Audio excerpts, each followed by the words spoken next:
Halo guys, balik lagi di channelnya Andreas Switch. Kali ini gue akan bahas salah satu protokol di kripto yang menurut gue super excited banget gitu ya. Karena menurut gue ini secara project unik banget dan ini merupakan project yang menurut gue di bull market nanti bisa jadi something gitu ya. Udah jelas kelihatan di layar namanya adalah Pendle gitu ya. Buat temen-temen yang belum tahu apa itu Pendle gitu ya. Basically gue akan jelaskan secara gampang gitu ya.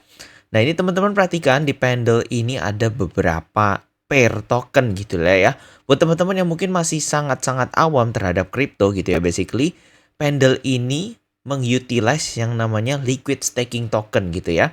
Kalau buat teman-teman yang belum tahu liquid staking token itu apa, basically token yang aturan di staking, di lock gitu ya. Itu sama beberapa protokol itu dibikin versi yang istilahnya liquid gitu ya. Jadi aturan tokennya itu dikunci untuk mendapatkan bunga, tapi token ini nggak dikunci gitu ya. Token ini bisa dipakai untuk di tempat lain gitu ya. Nah, salah satunya di tempat lainnya itu adalah Pendle gitu ya. Nah, Pendle ini cara kerjanya gimana? Simple banget gitu ya. Jadi contoh simpelnya adalah contoh kita pakai yang namanya si Puff ETH ini gitu ya.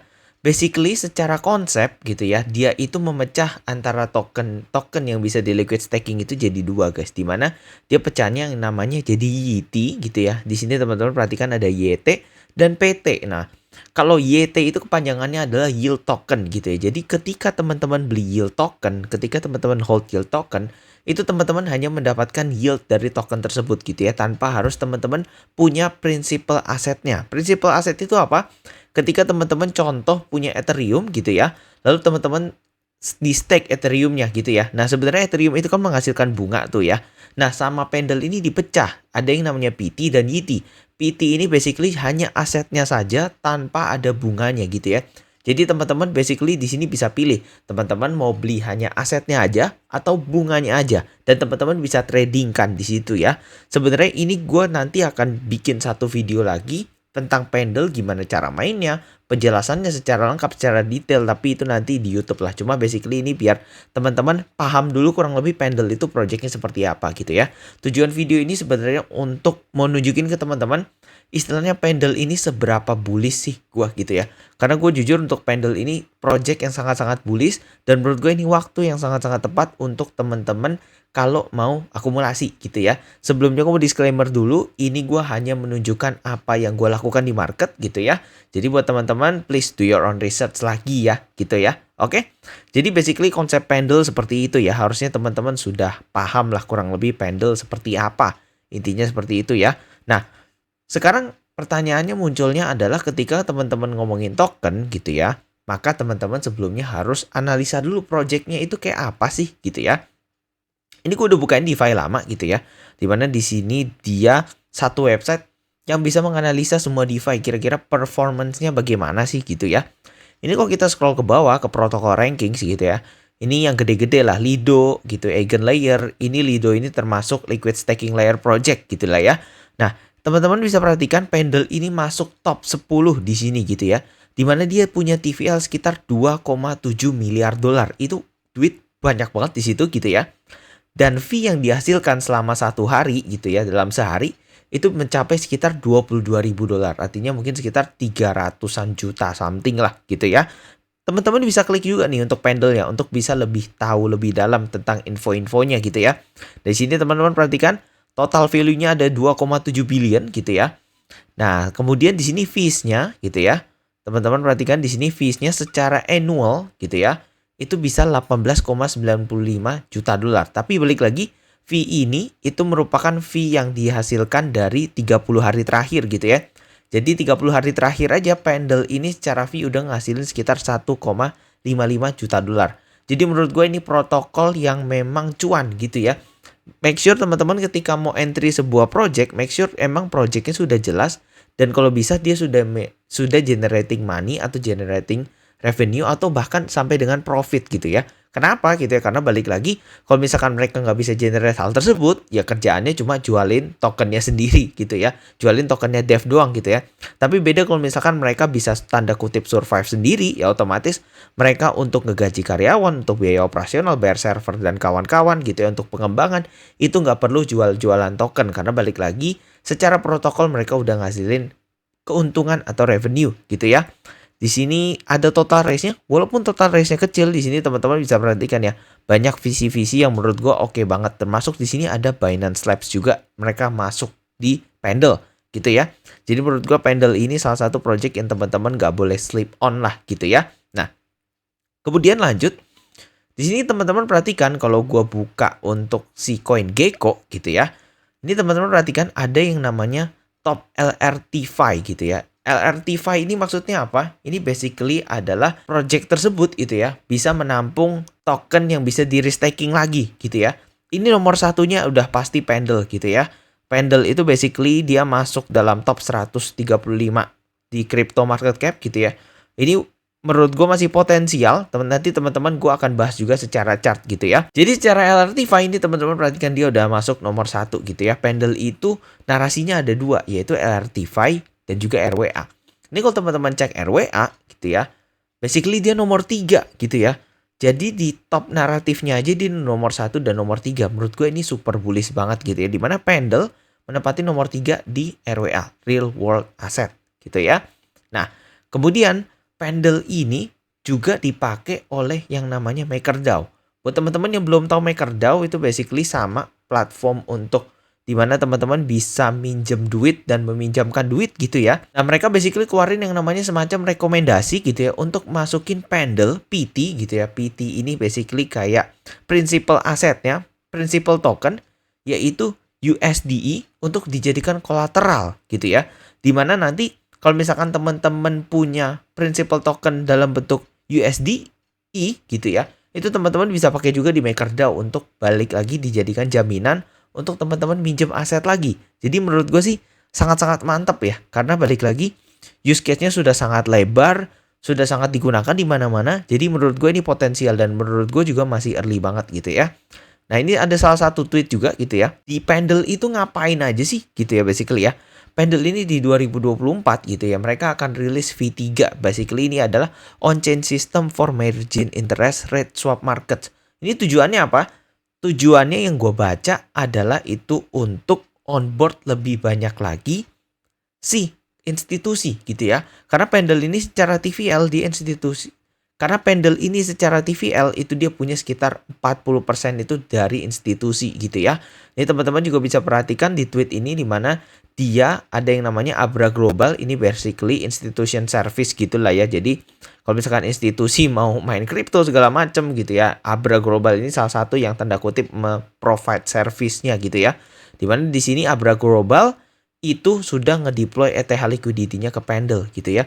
Jadi tanda kutipnya adalah institusi ini gitu ya untuk nyekolahin ETH-nya aja ke Pendle gitu ya. Bayangkan mereka sepercaya itu dengan Pendle, sekelas institusi gitu ya. Nah, kurang lebih itu konsepnya untuk Pendle.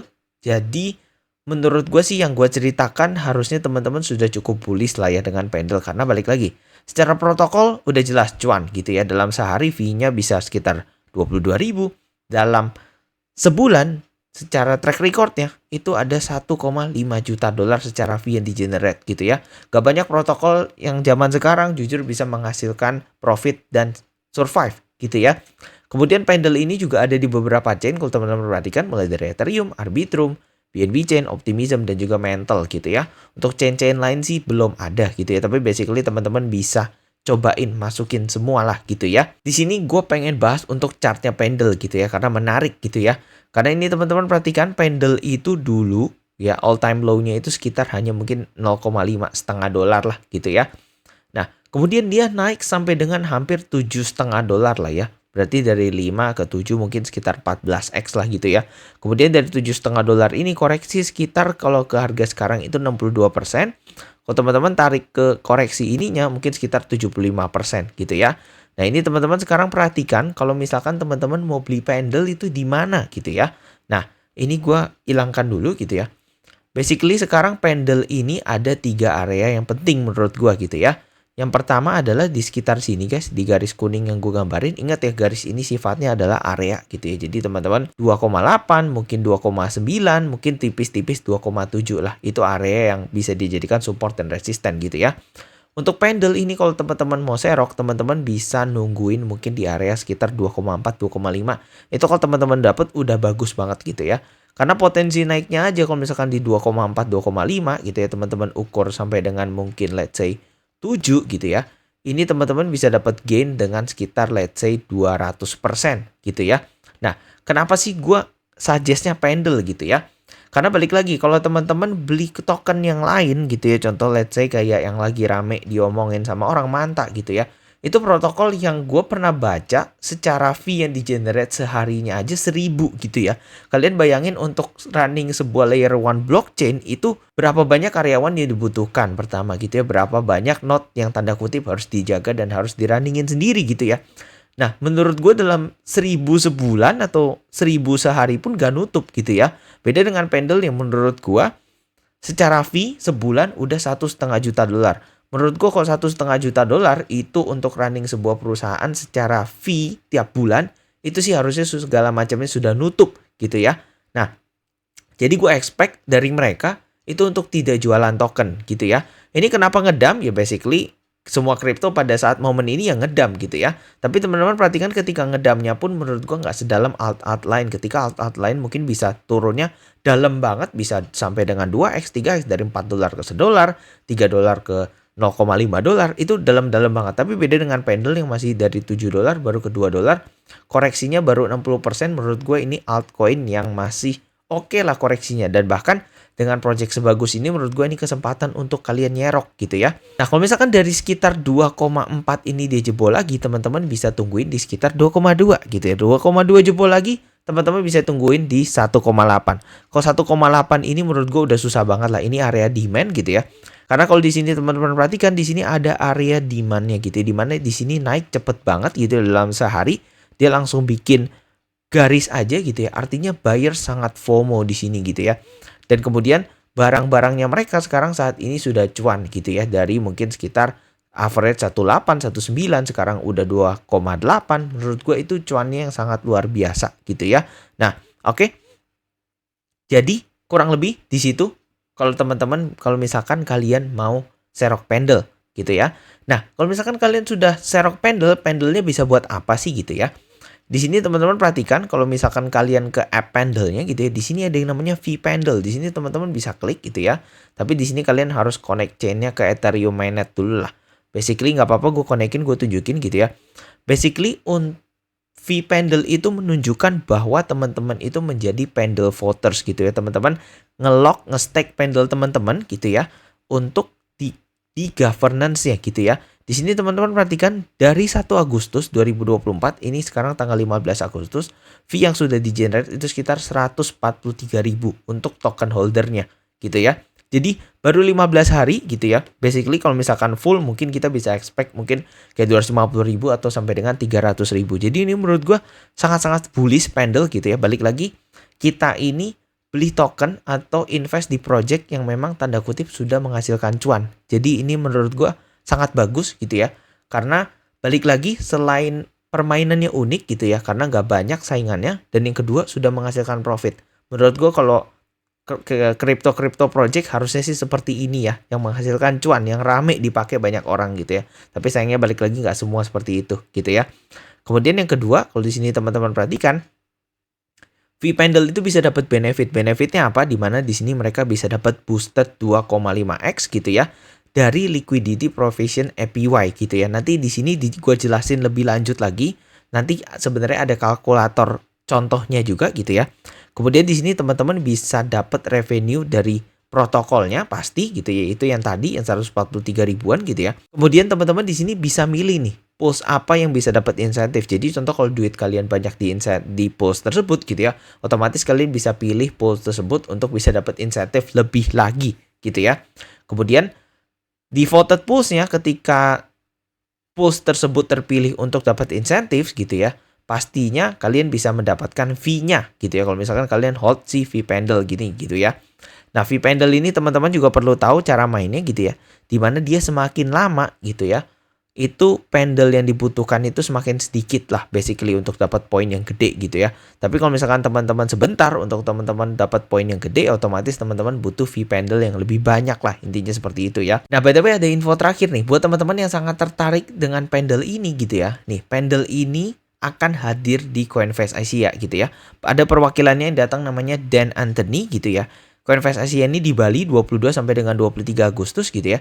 Jadi buat teman-teman yang tertarik untuk lebih tahu tentang Pendle, kemudian teman-teman pengen tanya tentang perkembangan Pendle, kedepannya dia akan ngapain dan segala macam gitu ya. Ini teman-teman bisa join lah untuk si Coinface ini gitu ya. Mungkin buat teman-teman yang datang ke Coinface dan kebetulan nonton video ini dan kalian juga tanda kutip tertarik dengan Pendle, tuh kalian bisa banget untuk langsung aja join nih.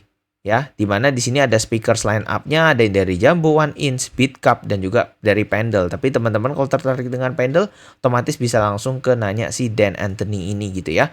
Atau bisa langsung follow juga si Twitternya Pendle nih, dimana otomatis dia akan update berbagai banyak hal gitu ya tentang si protokolnya Pendle gitu ya. Yang pastinya, dimana di sini akan ada banyak hal-hal baru lah yang di-share setiap hari. Oke, kurang lebih seperti itu aja. Gua sekarang jujur kemarin sudah serok Pendle sedikit gitu ya. Tapi sekarang gue lagi menunggu untuk turun lagi. Seperti yang tadi gue bilang secara chart gitu ya. Gue nunggu untuk bisa serok di mungkin sekitar 2,4. Karena ini teman-teman perhatikan harga yang sangat bagus untuk diserok gitu ya. Di sini supportnya sudah di retest 3 kali. Kemudian di sini sempat dijebol. Tapi di sini gue ngerasa masih survive gitu ya. 2 gitu ya. Jadi kalau misalkan dia another do come down gitu ya, gue akan serok sih gitu ya, karena possibility-nya dia akan mantul lagi minimal gitu ya. Dan secara tokenomics-nya pun menurut gue sehat banget, teman-teman bisa cek di sini tokenomics-nya ya. Dimana di sini dia total supply-nya juga nggak terlalu banyak, sekitar 258 juta token gitu ya. Jadi menurut gue ini merupakan project yang sehat banget dibandingkan project-project ikan pari gitu ya. Oke? Oke. Jadi itu aja untuk video kali ini. Jangan lupa untuk like, komen, dan subscribe. See you kalian di video-video lainnya. Bye.